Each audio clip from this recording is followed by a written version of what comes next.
거룩하고 복된 주님의 날을 맞이하여 우리 주님 전에 찾아 나오신 귀한 재래 영가족들 개인 가정 하시는 생업 위에 하나님의 무한한 축복이 언제나 넘치시기를 주님의 이름으로 축원드립니다. 옆 성도님들과 함께 인사 나누겠습니다. 함께 은혜 받게 되어 반갑습니다. 옆 사람에게 축복하겠습니다. 주 안에서 항상 기기감찬순합시다.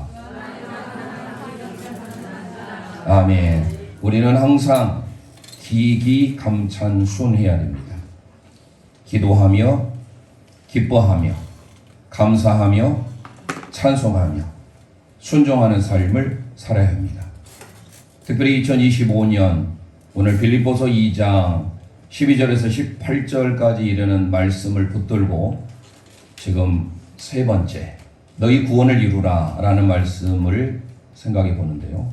특별히 12절 말씀, 사랑하는 형제들 자매들, 내가 있을 때뿐 아니라 나 없을 때에도 항상 복종하고 두렵고 떨림으로 너희의 구원을 이루라 라고 말하고 있습니다. 옆 사람에게 축복하겠습니다. 우리의 구원을 이루 갑시다. 아멘. 여기서는 행위 구원을 말하는 게 아닙니다. 계속해서 두 번에 걸쳐서 말씀드렸기 때문에 성화적 의미의 구원이에요. 그래서 카테르가조마이라고 하는 이 이루라라고 하는 것은 목적, 어떤 성취하기 위해서 계속 끊임없이 하는 거예요. 우리 자신들의 삶을 그대로 놔두면 모든 사람들은 죄성을 가지고 있어요. 우리가 원하는 대로 죄의 본성이 있기 때문에 내가 편하는 대로 살고자 해요. 목회자도 마찬가지입니다. 제가 목회자만 아니면 저도 새벽 기도도 쉬고 싶고 이런 좋은 날 날씨도 있으면 일 있으면 골프도 칠 줄 모르지만 골프도 치러 가고 싶고 제 마음대로 할 수도 있는 마음이 있지만 목회자니까 설교를 해야 돼요. 이게 성숙된 성도의 삶이에요. 지금 우리나라는 어려움에 혼란의 전국 속에 빠져 있습니다. 국가의 지도자가 초유의 사태를 맡고 있다 보니 우리의 국민들이 피해를 받고 있고 여러 가지 우리나라가 마치 방향을 잃어가는 듯한 참 놀라운 것은요. 너무 가슴 아픈데 우리 조국을 위해서 기도해야 되는 게 올해가 무슨 해지요? 뱀의 해예요. 무슨 년이에요? 을사년이에요. 을사년이 1905년에 있었습니다. 지금으로부터 120년 전에. 일본이 우리나라를 보호한다고 해서 우리 학생들은 알겠지만 을사보호조약이라고 했지만 사실 우리나라를 보호하는 게 아니에요. 일산늑약입니다. 강제로 우리나라를 그때가 뱀의 해였어요. 뱀이 얼마나 강교로운지 우리는 창세기 3장을 통해 잘 알 수 있습니다. 냉혈 동물이에요. 그리고 혀가 두 개로 갈라져 있어요. 작금의 현실을 보면 어쩌면 우연하리만큼 120년 전의 을사년, 그래서 우리가 때때로 상황이 좀 어렵고 힘들 때 어둡고 침울할 때 을씨년스럽다라는 말을 하지요. 바로 을사년에서 나오게 된 겁니다. 현재 우리나라 대한민국 현실이 물론 뱀의 해에 나온 뱀띠 있는 사람 뭐라고 하는 거 아니에요. 우리는 다 예수띠예요. 저는 소띠지만 60간자, 12지간지, 가불병정 무기 쭉 하고 그 다음에 자축인묘 해가지고 이게 60갑자를 만들어서 돌고 돌잖아요. 우리가 어떤 띠든지 그 띠가 중요한 것이 아니라 우리는 예수 그리스도를 믿었기에 우리의 과거, 우리의 옛사람, 우리는 어둠의 일을 벗어버리고 새로운 일을 새 사람으로서 살아가야 되는 거예요. 그런데 지금 현재 우리나라를 위해서 더 기도해야 되는 게 1905년의 일사늑약처럼 어쩌면 이 나라가 전에도 없었던 일들을 경험하고 있고 최근에 12월에는 탄핵뿐만 아니라 비상계엄 그리고 제주 항공여객기의 참사까지 지금까지 생각해보지 못한 일을 경험하고 올해 들어서 계속 연장되고 있는 것을 보면 우리가 정신 차리지 못하면 뱀의 강교함으로 그 뱀은 원래는요 저주받기 전에 걸어다닐 수도 있어요. 스네이크가 아닙니다. 영어 성경을 보더라도 설펜트예요. 지금 우리에게, 우리 개인과 가정에 우리 민족의 뱀의 교활함으로 우리를 더 어그럽게 만들 수가 있습니다. 그런 면에 있어서 우리 교회에 영적으로 깨울 수 있도록 내 습관, 내 본성대로 하면요, 예전에 작년처럼 똑같이 그대로 가는 거예요. 시간이 그대로 가잖아요. 한 매듭이 있다라는 것은 뭔가 새로운 마음, 새 결단을 가져야 되는데 여전히 작년과 동일하게 살고 있다고 한다면 깊은 반성하셔야 되고 회개해야 돼요. 다른 세상의 말에 기울인 것보다 교회에서 하나님 말씀으로 말하는 것에 더 기울이고 더 순종을 해야 돼요. 내가 기록하는 거 필사도 한장하기 어려우면 한 구절이라도 5구절이라도 하려고 하는 몸부림이 있어야 돼요. 뭔가 달라져야 되는데 똑같은 삶을 살고 있다. 그러면은 어쩌면 정말로 여러분들은 심각하게 받으셔야 돼요. 120년 전에 을사늑약이 있던 것처럼 올해는 정말로 우리가 깨어있지 않으면 을사년이에요. 이런 놀라운 아이러니가 어디 있습니까? 사실 저도 지금까지 쉼없이 50여 년 이상을 달려왔어요. 한 번도 입원한 적이 없어요. 그런데 만약에 저를 하나님께서 갑자기 건강에 청신호 있던 저를 자랑스러워했던 저 건강을 갑자기 하나님께서 손대시면 입원하게 되면 아무것도 못해요. 예배 후에, 오후 예배 후에 우리 강하조 권사님 가실 수 있는 분 병문안을 가려고 하는데 허리 수술해서 권사님만 한 2주 정도 계셔야 되는 게 아니라 옆에서 보호하시는 우리 장로님 예배드리기 위해서 또 참여하셨는데요. 얼마나 감사하지요. 만약에 내가 입원했다고 생각하면 우리에게 베풀어진 이 천국잔치를 세상에 많은 것들은 우리가 시간 내서 모든 것들을 내려놓고 가는데 정말로 소중한 기회인데 새벽에 나오신 분들은 귀가 따가울 정도로 제가 말씀을 드렸어요. 나 아니면 누가 하겠지. 아니에요. 내가 먼저 참여하고 내가 먼저 사모하고 누가복음 14장에 하나님께서 큰 잔치를 배설해 주었어요. 그 구절에 보면 많은 사람들이 핑계가 있어요. 나는 소도 사야 돼요.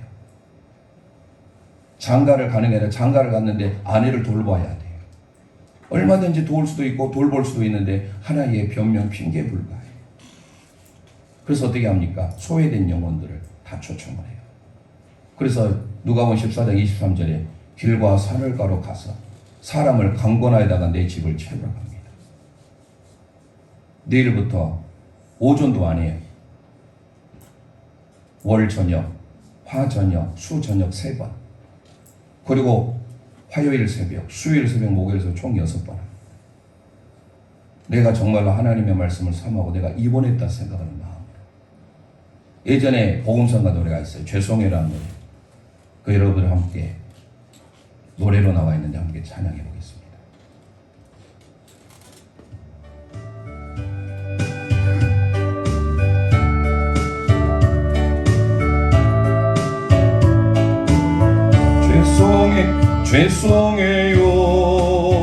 죄송해요 정말 잔치에 갈 수 없어 장가 가야 하고 소도 사야 하고 논과 밭에 나가서 할 일은 많아 내 어이어리 죄송해요. 한 어느 마을에 멋진 집에 살던 사람이 큰 잔치를 벌려놓고 손님 청했네. 그가 널리 이웃 따라오라 했더니 그때 모든 사람들이 대답하는 말 죄송해요 정말 잔치에 갈 수 없어 장가 가야 하고 소도 사야 하고 논과 밭에 나가서 할 일은 많아 내 어이하리 죄송해요. 이때에 주인이 화가 나서 일어나더니 모든 종들 불러 세워 명령하기를 눈먼 사람 절름발이 가릴 것 없이 모두 불러 이 자리를 가득 채워라. 죄송해요 죄송해요 정말 잔치에 갈 수 없어 장가가야 하고 소도 사야 하고 논과 밭에 나가서 할 일은 많아 내 오이하리 죄송해요 이 얘기 모두가 우리 위해 쓰여졌구나 주님께서 영광스러운 잔치 베풀고 내게 오라 명령할 때 주저한다면 너도 나도 밀려나고 후회하리라 죄송해요 죄송해요 정말 잔치에 갈 수 없어 장가가야 하고 소도 사야 하고 논과 밭에 나가서 할 일은 많아 내 오이하리 죄송해요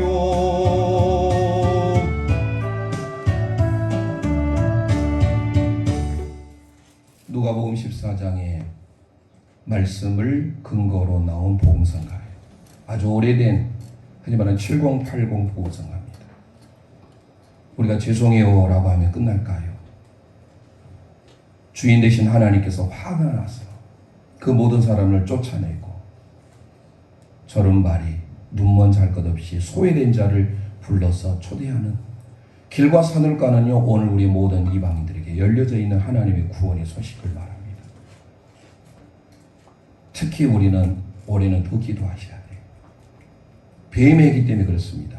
그리고 을사님이 우리가 기도하지 않으면 나 자신을 쳐서 복종시키지 않으면 두렵고 떨림으로 우리의 구원을 이루어가지 않으면 자칫 잘못되게 우리에게도 그런 화가 있을 수도 있습니다. 우리에게 주어진 이 많은 것들은 나를 향한 경고예요. 표대를 향하여 그리스도를 향하여 나아가는 삶, 우리의 예수 그리스도만을 바라보는 삶을 우리가 사셔야 됩니다. 10년도 첫 번째 너희 구원을 이루어가라라고 말씀드렸어요. 지난주는 원망과 시비가 없이 하라. 모든 일을 공동 번역 성경에서는요 원망, 불평, 다툼하지 말아라. 어떠한 경우에서라도 원망하거나 불평하는 것은요 불뱀이 나타나서 우리를 다 묻습니다. 그럴 때 민수기를 통해서 우리 말하지요. 불뱀에 물려 죽은 자들이 모세를 통하여서 장대 위에 구리뱀을 달았을 때 살게 되는 역사가 있었던 거예요. 우리가 무엇을 바라야 될까요? 우리의 시선을 어디로 향해야 될까요? 2025년 한 해 나 자신 아니라 우리의 가정, 우리의 자녀, 우리의 모든 생업이 오직 예수 그리스도를 향할 때, 예수 그리스도를 바라볼 때 하나님께서 우리의 가정을 주님께서 견고하게 붙들어 주심을 믿습니다. 많은 사람들을 초대하고 정말로 우리가 사모함으로 이번에 모신 목사님은 정말로 일정이 바쁘신 분이에요. 여기 있을 수가 없어요. 계실 수가 없어요. 저희 부흥집회 기간에 없는 것을 제가 사정에서 오게 되신 분이에요. 시티에서 서울을 다녀야 되고 어디를 또 가셔야 돼요. 그래서 우리 교회는 편할 수도 있어요. 식사 대접 안 해드리니까. 화요일 저녁만 식사할 수 있어요. 그 외에는 작년에 오신 김문우 목사님보다 더 정말로 가는 곳마다 세계 87개국뿐만 아니라 이분은요 더 유명하신 분이에요. 여러분들이 모르셔서 그러지 정말로 이 목사님은요 만나는 분마다 다 기적이 일어나고 지금 전국 기도행전에 그 기도원을 헌물하시고 헌납하신 분이 다 죽을 병에서 불치병에서 다 고침받아서 그분들이 다 하나님 앞에 드린 거예요. 얼마나 감정이 많은지 몰라요. 걸어다니는 감정의 주인공이에요. 그래서 여러분들 꼭 사모하시고 아직 하루 남았어요. 아직까지 마음의 준비가 안 되신 분들은 하루 아니 한 끼라도 금식하면서 정말로 나를 위한 천국잔치를 배설해 주었는데 우리의 자녀와 우리 가정을 위해서 배설해 주었는데 내가 소도 사야 되고 장가 가야 되고 논 밭에 할 일이 많아서 할 수 없다라고 여러분들이 핑계댄다고 한다면 우리를 위한 나를 위한 하나님의 축복의 기임을 믿고 하나님의 말씀 굳게 부여잡고 순종할 때 하나님의 역사가 우리 모두에게 함께할 줄 믿습니다. 오늘 이제 말씀을 들어가려고 합니다. 자, 세 번째예요. 두렵고 떨림으로 너희 구원을 이루라. 그리고 거기에 대해서 이루가기 위해서 원망과 시비, 불평, 다툼하지 말아라. 오늘은 15절 16절인데요 15절도 우리에게 말하죠. 빛된 삶.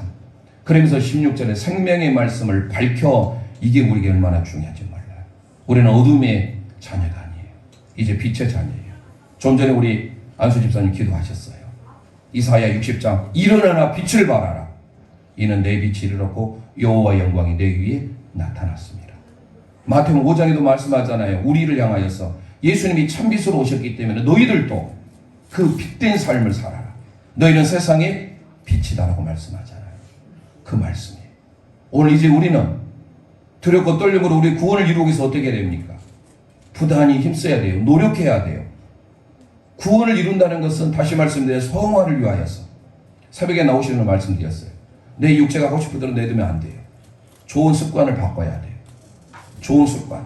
그래서 내가 하고자 하는 대로 반대로 해야 돼요. 그게 바로 주님이 원하시는 거예요. 그래서 오늘 우리는 15절 16절을 근거해서 오늘 말씀에 은혜를 받고자 합니다. 함께 선포하겠습니다. 성도는 성령의 성경의 생명의 말씀을 밝히는 생활을 해야 합니다. 시작. 성도는 생명의 말씀을 밝히는 생활을 해야 합니다. 아멘. 생명의 말씀을 밝혀. 그 생명의 말씀이 복음 아닙니까? 근데 그 생명의 말씀을 밝히는 생활을 해야 되는데 15절이 먼저 나와요. 15절을 다시 우리 함께 의미를 생각하면서 읽어보도록 합니다. 시작. 이는 너희가 흠이 없고 순전하여 어그러지고 거스리는 세대 가운데서 하나님의 흠없는 자녀로 세상에서 그들 가운데 빛들로 나타내며. 아멘 아멘. 우리가 흠없고 순전한 삶을 살아야 세상이 비틀어지고 어그러지고 거스른 세대래요. 그럴 때 빛들로 나타난다. 이 15절 말씀 한 구절 한 구절을 다 곱씹어보면 얼마나 중요한 말씀인지 몰라요. 그런데 이거를 다 일일이 말씀드리면 또 시간이 많이 가서 중요한 말씀을 봅니까? 먼저 우리는 흠이 없어야 돼요. 흠이 없다라는 이 표현은요, 구약 성경에 흠이 없는 제물을 하나님께 드릴 때 쓰는 제물 때 쓰는 용어예요.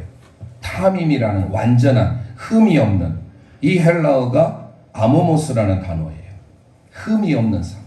그러니까 내가 구원을 이루기 위하여서 먼저는 흠이 없는 삶을 살려고 노력을 해야 된다라는 거예요. 흠이 없는 삶. 하나님의 자녀로서 흠이 없는 삶, 그리고 순전한 삶. 이게 바로 뭐예요? 마지막에 나온 빛들 가운데 사는 삶. 우리를 향하여서 세상의 빛으로 삶을 원하시는 그 주님의 마음을 배워서 빛된 삶이 심령대의 부흥에 6번의 참여도 어쩌면 내가 그걸 구원을 위해서 노력하는 과정이에요. 지금까지 내 시간, 내 물질, 내 것이라고 생각했는데 주님은 우리에게 말씀합니다. 다 하나님의 것이라. 우리는 주님이 우리에게 맡겨주셔서 청직이에요. 맡긴 사명 잘 감당하는 자에게 하나님은 많은 상급을 주시마 약속했어요. 어리석은 부자를 통하여서 많은 것을 쌓았어요. 너무 부족해서 또 그 창고를 허물고 더 큰 창고를 쌓았어요. 그럴 때 주님이 뭐라고 합니까? 어리석은 부자요. 오늘 밤에 너 영혼을 데려가면 이 모든 것이 네 것이 되겠느냐. 물론 자녀들에게 나눠지겠지요.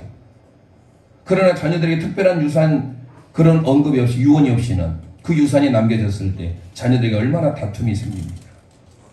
어린 학생들 아직 모를 거예요. 가까운 친척이, 가까운 남이 먼 친척보다 낫다는 말이 우리 속담에 딱 맞는 게, 가지면 가질수록, 나이가 들수록 돈 문제로 이가 상하는 경우들이 많아요. 가족관계 문제도 마찬가지, 형제관계도 마찬가지입니다. 자녀들에게 우리가 무엇을 물려줘야 될까요? 물질이에요.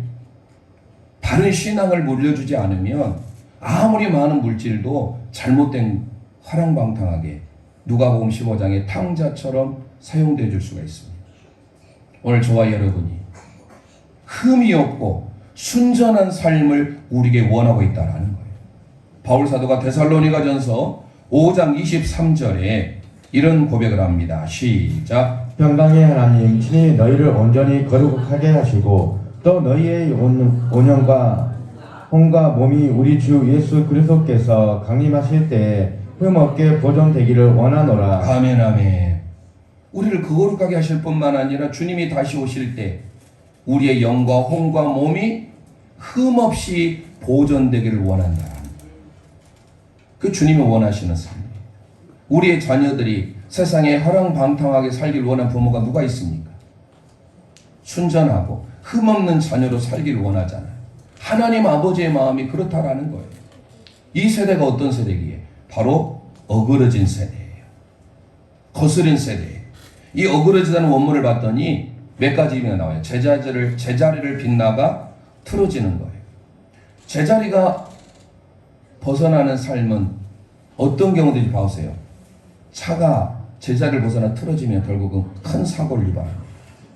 우리의 삶에 하나님을 모시고 살아야 되는 우리의 삶이 제자리를 벗어나 흩어지는 삶, 틀어지는 삶 뿐만 아니라 생각이 맞지 않다는 의미도 갖고 있어요. 하나님의 생각은 경건한 삶으로, 경건한 훈련을 삶을 유언하는데 우리는 자꾸 육신의 생각으로 살기를 원해요. 예전의 모습 그대로 어두움의 생활을 살기를 원하는 거예요. 이게 생각이 다른 것 아닙니까? 또 하나는 사이가 좋지 못하다는 것, 어그러지다라는 것. 하나님과 우리 사이에 사이가 좋지 못해요. 여러분 사이가 좋지 못한 관계 어떻습니까? 어그러져요. 나중에는 어때요? 그 상처가 계속 커집니다. 어그러진 세대 이 세상은 그러니까 모든 것들이 다 삐뚤어지고 잘못되어지고 관계가 회복되지 못하는 그 세대. 그래서 예수님은 우리에게 거스리는 세대, 마태복음 17장 17절에 믿음이 없고 패해간 세대라고 말할 정도입니다. 그래서 우리는 바울 사도가 예전에 한번 말씀드리긴 합니다. 요 로마서 12장 2절 너희는 이 세대를 본받지 말고 오직 마음을 새롭게 하고 변화를 받아 하나님의 온전하시고 기뻐하신 뜻이 무엇인지 분별하도록 하라. 이 세상은 패해간 세대입니다. 믿음이 없는 세대입니다. 어그러진 세대입니다. 거스리는 세대예요. 이 세대에서 우리를 주님이 뭘로 부르신 거예요? 거룩하고 흠이 없는 자. 베드로전서 1장 14절 15절 말씀 우리 함께 선포하도록 하겠습니다. 시작. 너희가 순종하는 자식처럼 전에 알지 못할 때에 따르던 너희 사역을 본받지 말고 오직 너희를 부르신 거룩한 이처럼 너희도 모든 행실에 거룩한 자가 되라. 아멘. 모든 행실에 거룩한 자가 되라. 사역을 쫓지 말고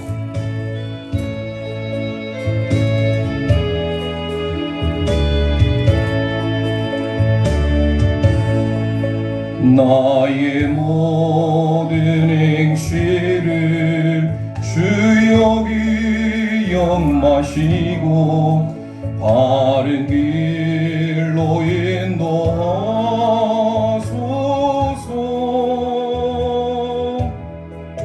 기쁠 때나 슬플 때 나와 동행하시며 밤낮으로 인도하소서. 가슴에 손 얹고 찬송합니다. 내 모든 형편을 다 기억하시고 늘 나와 동행하옵소서.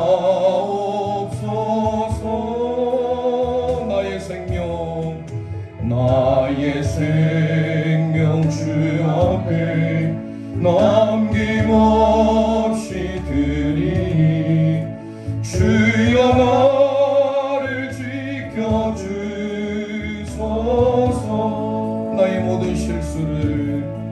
나의 모든 실수를 주여 용서하시고 바른 길로 인도하소서. 주의 크신 사랑과 주의 크신 사랑과 하늘나라 영광을 나도 전파하게 하소서. 내 모든 형편을 다 기억하시고 내 모든 형편을 다 늘 나와 동행하옵소서. 늘 나와 동행하옵소서. 나의 생명 주 앞에 남김없이 드리니 주여 나를 지켜주소서. 이 땅 위에 모든 것 마지막 날 될 때에 주여 나를 받아주소서.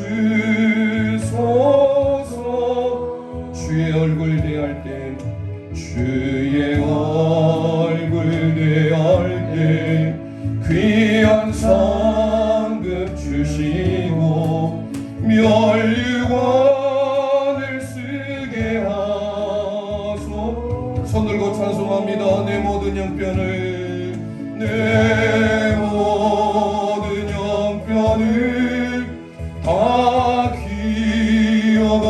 기억하시고 늘 나와 동행하옵소서. 나의 생명 주 앞에 나의 생명 주 앞에 남김없이 드리니 주여 나를 지켜주소서. 아멘. 우리의 형편을 주님이 다 알고 계십니다. 우리의 모든 행실, 베드로 사도가 말한 것처럼 모든 행실에 주님이 기억하시는 거룩한 자가 되라. 오늘 본문 빌립보서 2장 16절 말씀 함께 선포합니다. 시작. 생명의 말씀을 밝혀 나의 다름질이 헛되지 아니하고 수고도 헛되지 아니하므로 그리스도의 날에 내가 자랑할 것이 있게 하려 함이라. 아멘. 생명의 말씀을 밝혀. 이 밝히다는 헬라 원문이 에페코라는 단어를 쓰고 있는데요. 우리가 어떤 빛을 밝히다 이렇게만 생각할 수가 있잖아요. 원래 원문은 굳게 하다예요. 굳건하게 세우다예요. 즉 생명의 말씀을 굳게 붙들어라라는 거예요. 2025년 안에 우리의 삶에 주님이 원하시는 것은 하나님의 말씀, 생명의 말씀을 굳게 붙드는 것인 줄 믿으시길 바랍니다. 그래서 공동 번역에서는 생명의 말씀을 굳게 붙드십시오. NASB 성경에서도 그렇게 번역했습니다. Holding fast the word of life. 굳게 붙들어라. 이거를 생명의 말씀을 밝혀라고 소개하고 있습니다. 이 에페코라는 단어. 그래서 오늘 우리는 이 생명의 말씀을 붙들어야 되고 그 생명의 말씀을 15절처럼 빛된 삶으로 밝게 비춰야 된다는 거예요. 그래서 오늘 우리는 주님이 원하시는 그 생명의 말씀을 밝히는 삶이 무엇인가를 잠시 살펴보면 오늘 빌립보서 1장 27절에는 이런 고백을 합니다. 함께 고백하겠습니다. 시작. 오직 너희는 그리스도의 복음에 합당하게 생활하라. 아멘. 복음에 합당한 생활이 생명의 말씀을 굳게 붙드는 생명의 말씀을 밝히는 삶인 줄 믿습니다. 그 복음의 말씀, 그 복음을 합당하게 생활해야 돼. 내가 말씀에 비추어서 말씀이 가라가면 가고 말씀이 멈추라면 멈추고 하나님의 말씀을 우리가 왜 읽습니까? 오늘 우리는 내 육신이 편안한 대로 하면 하나님이 기뻐하지 않으세요. 내 육신의 반대로 해야 됩니다. 그래서 성경 말합니다. 기도해라, 성경 읽어라, 전도해라, 항상 기뻐하라, 쉬지 말고 기도하라, 범사에 감사하라. 이게 어려워요. 오늘 우리의 삶을 그대로 놔두면 어때요? 항상 우리를 원망하고 불평하고 시기하고 질투하는 게 우리의 삶의 모습이에요. 왜요? 좀 전에 말씀드렸잖아요. 우리의 본성이 죄의 본성을 가지고 있어요. 죄의 본성을 가지고 있기 때문에 우리 자신을 쳐서 복종시키지 않으면 안 돼요. 그게 바로 너희 구원을 두렵고 떨림으로 이루는 거예요. 그래서 복음에 합당한 생활을 하는 것뿐만 아니라 그 복음을 담대하게 전해야 돼요. 다윗의 시를 통해서 다윗이 이런 고백을 합니다. 시편 40편 9절 함께 선포하겠습니다. 시작. 내가 많은 회중 가운데서 의의 기쁜 소식을 전하였나이다. 여호와여 내가 내 입술을 닫지 아니할 줄을 주께서 아시나이다. 아멘 아멘. 다윗이 고백합니다. 많은 회중들 앞에서 내가 의의 기쁜 소식을 전파하였나이다. 그러면서 여호와여 내가 내 입술을 닫지 아니한 줄 주께서 아시나이다. 오늘 저와 여러분들이 우리가 하나님의 복음을 증거하는 것, 우리는 너무 어렵게 생각해요. 내가 그 사람을 구원하려고 생각을 합니다. 아니에요. 준비된 영혼은 하나님께서 오게 하겠지만 하나님 우리에게 선포하게 하세요. 선포는요 예수 그리스도를 선포하는 거예요. 김익도 목사님이 예수 천당 불신 지옥 이렇게 외치는 것처럼 예수님 믿으면 천국 갑니다. 예수님 믿고 복 받습니다. 너무 기복주의로 가서는 안 되지만 그래도 예수 믿으면 영생의 복 받지 않습니까? 그래서 우리는 선포해요. 그런데 우리는 주저합니다. 왜요? 내가 저 영혼에게 구원하려고 생각을 하고 있고 내가 내 삶에 빛된 삶을 살지 못하기 때문에 더 그렇습니다. 사실 내가 비치면 당연히 어둠이 물러가게 돼 있어요. 주님이 마태복음 5장을 통해서 너희는 세상의 빛이라고 했어요. 우리는 반사체예요. 발광체가 아닙니다. 발광체는 햇빛과 같은 게 발광체지요. 심지어 달도 햇빛의 반사를 받아서 비추는 반사체일 뿐이에요. 우리 예수님이 참빛이기에 우리는 이제 더 이상 어둠의 자녀가 아닙니다. 우리가 첫 번째 암송하는 성경 구절 고린도후서 5장 17절 그런즉 누구든지 그리스도 안에 있으면 새로운 피조물이라 이전 것은 지나갔으니 보라 새 것이 되었도다라고 하잖아. 우리는 이전 것이 아닙니다. 과거의 것이 아닙니다. 새로운 피조물이 되었습니다. 그러면 나를 통하여서 우리는 전파하면 돼요. 제가 단톡에다가 올려드린 부흥집회도 내가 말로 못하면 그것도 하나 SNS를 통하여서 소셜 네트워크 서비스 아닙니까? SNS가 카톡 통해서 알리는 거예요. 하다못해 사실 카톡 대문에도 우리가 부흥집회가 있고 우리 교회 표가 이거다고 제가 올리려고 일부러 말씀을 드려도 안 올리신 분들이 사실 많아요. 물론 여러 가지 이유도 있겠지만 내가 정말로 하나님의 자녀고 내가 홍농제일교회 영가족이고 그런 확신을 가지고 있다고 한다면 내가 어떤 소속감이 있다고 한다면 지금 제가 보니까 한 7, 8분을 올리는 것 같아요. 단체 카톡 대문 사진에. 아 카톡을 보니까 홍농제일교회 아무개 다니고 있네. 그리고 이 사람이 보니까 다니는 교회가 부흥집회를 하네. 볼 수가 있잖아요. 그 1차적인 전도예요. 그리고 제가 하루에 10분에게 안내하라고 했어요. 그거를 보고 오든 안 오든 그 사람의 마음이에요. 주님이 그 사람을 준비된 영을 준비시키면 오겠고 그러지 않으면 하나님께서 그건 우리 소관이고 아니고 하나님의 소관이에요. 에스겔을 통하여서 너희가 복음을 증거지 아니하므로 악한 자는 그대로 망하겠지만 그 악한 자가 죽은 것에 대한 핏값을 우리 손에서 찾겠다고 했어요. 그래서 바울 사도는 복음을 전하지 아니하면 나에게 화가 미칠 것이다라고 한 겁니다. 오늘 저와 여러분 혹시 이 기회에 복음을 듣고 세우신 목사님을 통하여서 복음을 받아들일지 누가 합니까? 내가 판단하지 마세요. 그냥 순종하고 알리면 돼요. 그래서 10명에게 20명에게 알렸는데 그 중에 한 사람이 누가 와서 정말로 도전을 받고 야 하나님의 살아계심을 보았다. 그래서 내가 예수 믿기로 하겠다 하신 분이 있으면 얼마나 하늘 아래에서 천국잔치 기쁨의 잔치가 이루어지겠습니까?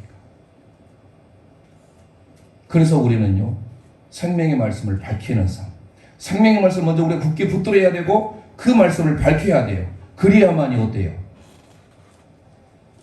생명의 말씀을 전했던 다윗뿐만 아니라 신앙의 삶은 다 그런 삶을 살았어요. 그럴 때 열매가 나와요. 빛의 열매가. 에베소서 5장 8절 9절 말씀 읽고 마치겠습니다. 함께 선포합니다. 시작. 너희가 전에는 어둠이더니 이제는 주 안에서 빛이라. 빛의 자녀들처럼 행하라. 빛의 열매는 모든 착함과 의로움과 진실함이 있느니라. 아멘. 복음을 증거할 때 복음에 합당한 생활을 내가 먼저 하고 복음을 증거하면 거기다 반드시 열매가 맺혀지게 된 줄 믿습니다. 착함과 의로움과 진실함의 열매. 그런데 우리는 자신이 없어요. 지금은 그런 분들이 참 보기 힘든데요. 동네마다 예전에 약장수들이 가짜 약인데도 진짜처럼 팔잖아요. 그래서 예전에는 뭡니까? 이 서커스와 함께 다니면서 저도 그런 구경하는 거 참 좋아했던 것 같아요. 심지어 제가 대학 다닐 때만 해도 양동시장 같은 데 가보면 그걸 뭐 해가지고 있으면 궁금해가지고 오면 결국은 약을 선전하기 위해서 온갖 많은 사람들은 뭐 여러 가지 쇼를 통해서 불러드려요. 그런데 여러분 그거 아십니까? 한 번 오신 분들이 한 번 그 온 장소는 더 이상 온다 안 온다? 안 온다. 왜요? 걸리면 가짜약을 팔았다는 것을 알기 때문에 잡히면 그 사람이 이제 끈다. 그러니까 한 번 간 지역은 안 가요. 가짜약을 팔아도 많은 사람은 거기 현혹당에서 다 삽니다. 그리고 심지어 선물 공세를 많이 하잖아요. 선물 받은 걸로 좋아하는 것이 아니라 그 비싼 걸 사가지고 이거면 내가 더 낫겠다. 만병통치약을 생각해서 사왔는데 웬걸요? 가짜약이에요. 가짜약도 그런 확신을 가지고 파는데 우리는 진짜 약인 하나님의 말씀 구약과 신약을 자신 없어요. 증거하지도 않아요. 그 구약과 신약을 팔면 영원한 생명을 우리에게 주시는데 오늘 저와 여러분을 위한 경종이에요. 생명의 말씀을 밝히 붙잡고 밝히는 삶을 사는 우리 모든 영가족들 되시기를 소원합니다. 하나님 앞에 이 순전한 마음을 가져야 합니다. 좀 전에 우리 오케스트라가 연주했던 그 곡, 지금 한국교회 귀하게 쓰임받는 손경민 목사님, 은혜의 찬송부터 해서 행복, 충만, 이루 말할 수 없는 곡들, 그분이 작사 작곡한 곡이에요.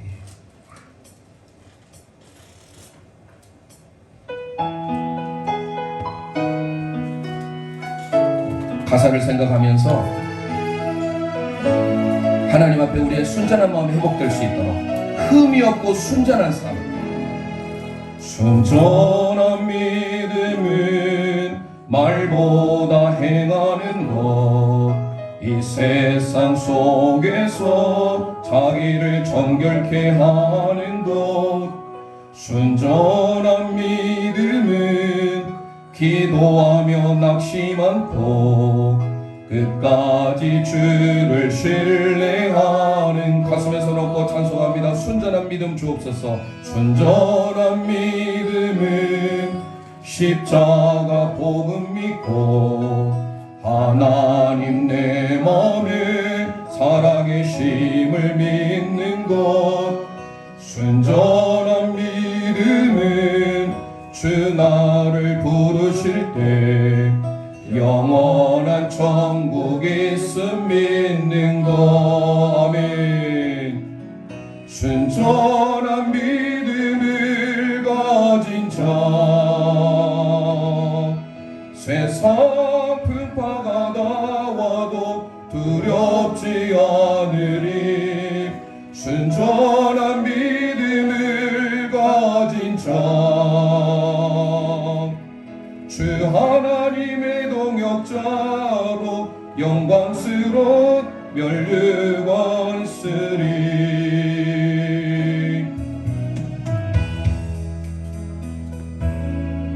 순전한 믿음은 날 부르신 이곳에서 하나님 나라와 영광을 위해 사는 것, 순전한 믿음은 우리를 부르신 주 끝까지 함께 하심 믿는 것. 아멘. 순전한 믿음을, 순전한 믿음을 가진 자,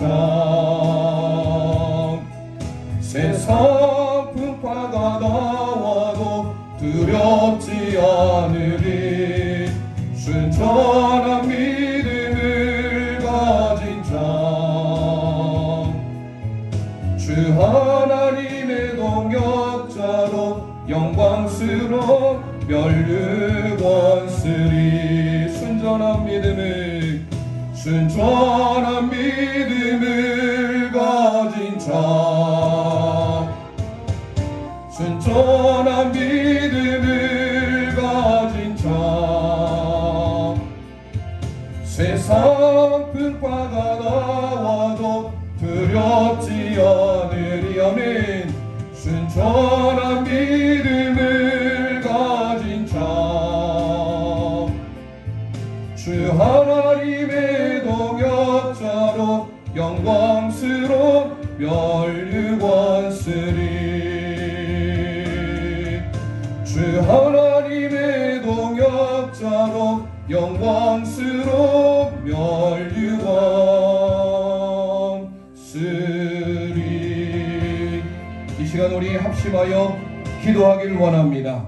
오늘 주신 말씀 기억하면서 빌립보서 2장 12절에서 18절의 말씀, 너희 구원을 두렵고 떨림으로 이루라. 우리는 날마다 우리의 구원을 이루기 위해 힘써야 됩니다. 모든 일을 원망과 시비가 없이 처리해야 됩니다. 오늘 주신 말씀을 통하여 생명의 말씀을 굳게 부여잡고 그 말씀을 증거하는 삶을 우리가 살 수 있도록 이 시간 주여 한번 합심하여 우리 짓고 기도합니다.